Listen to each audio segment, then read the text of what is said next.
निर्गमन ग्रंथ अध्याय 7। प्रभु ने मूसा से कहा, देखो, मैं तुमको फिरौन के लिए ईश्वर सदृश बनाता हूं और तुम्हारा भाई हारून तुम्हारी ओर से बोलेगा।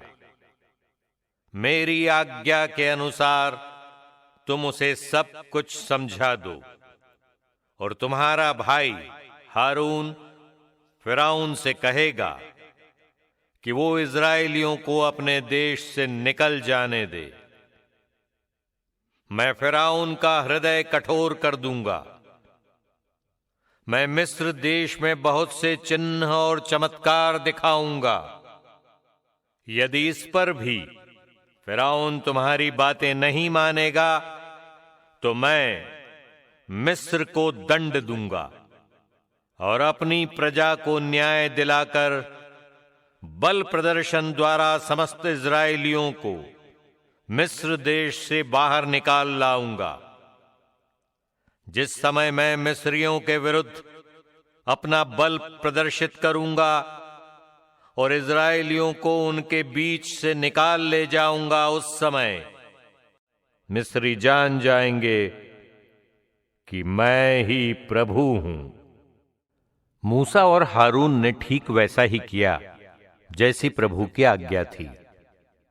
फिरौन से बातचीत के समय मूसा की उम्र 80 थी और हारून की 83। मिस्र की विपत्तियां। डंडे का सांप बनना। प्रभु ने मूसा और हारून से कहा, जब फिरौन तुम लोगों से कहे कि तुम कोई चमत्कार दिखाओ, तब तुम हारून से ये कहो, अपना डंडा फिरौन के सामने फेंक दो और वो सर्प बन जाएगा।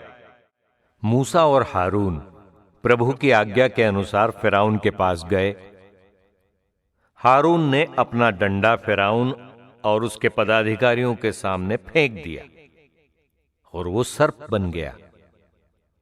तब फिरौन ने पंडितों और जादूगरों को बुलवाया और इन मिस्री जादूगरों ने अपने तंत्र मंत्र से वैसा ही किया। सबने अपना अपना डंडा फेंक दिया और वो सर्प बन गया। लेकिन हारून के डंडे का सर्प उन लोगों के डंडों के सर्पों को निगल गया। परंतु जैसा प्रभु ने पहले ही कहा था, फिरौन का हृदय कठोर बना रहा और उसने उनकी नहीं सुनी। पहली विपत्ति, रक्त बनने वाला पानी। प्रभु ने मूसा से कहा, फिरौन का हृदय कठोर हो गया है। वो लोगों को बाहर जाने की अनुमति नहीं देता है।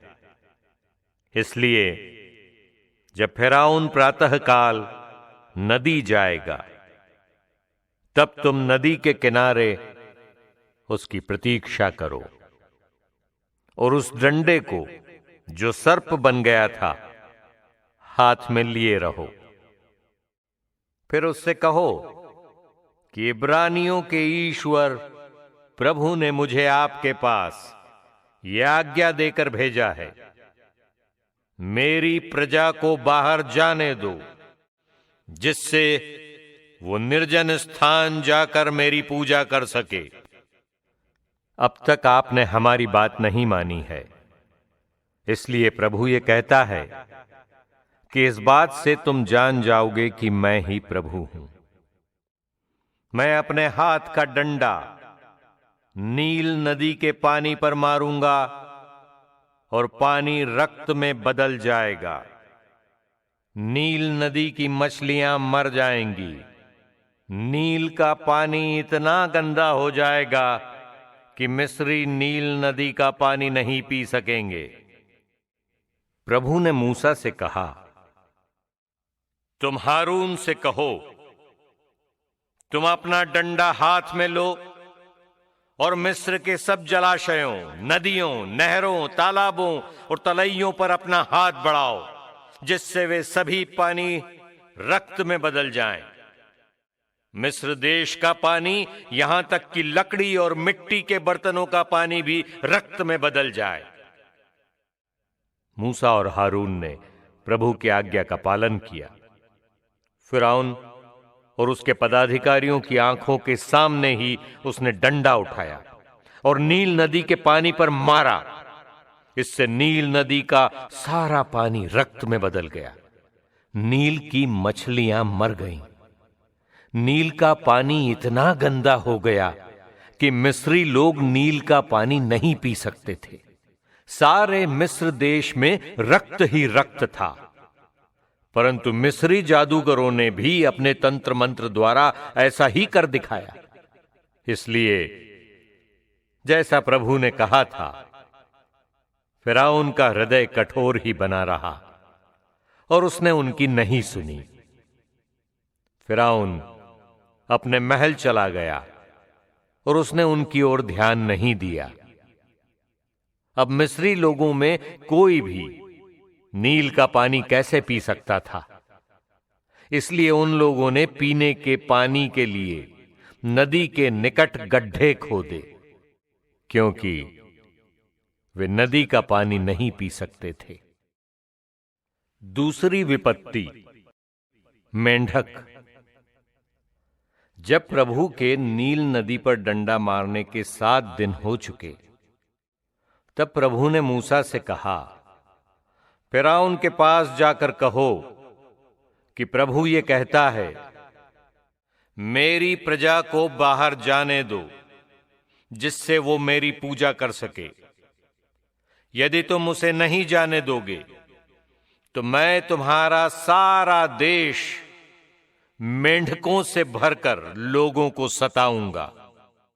नील नदी मेंढकों से भर जाएगी और वे वहां से निकलकर तुम्हारे महल, तुम्हारे शयन कक्ष और तुम्हारी शैया पर पहुंच जाएंगे। वे तुम्हारे घरों में चूल्हों और आटा गूंथने के बर्तनों में भर जाएंगे। मेंढक तुम्हारी प्रजा और तुम्हारे सभी पदाधिकारियों की देह पर चढ़ेंगे।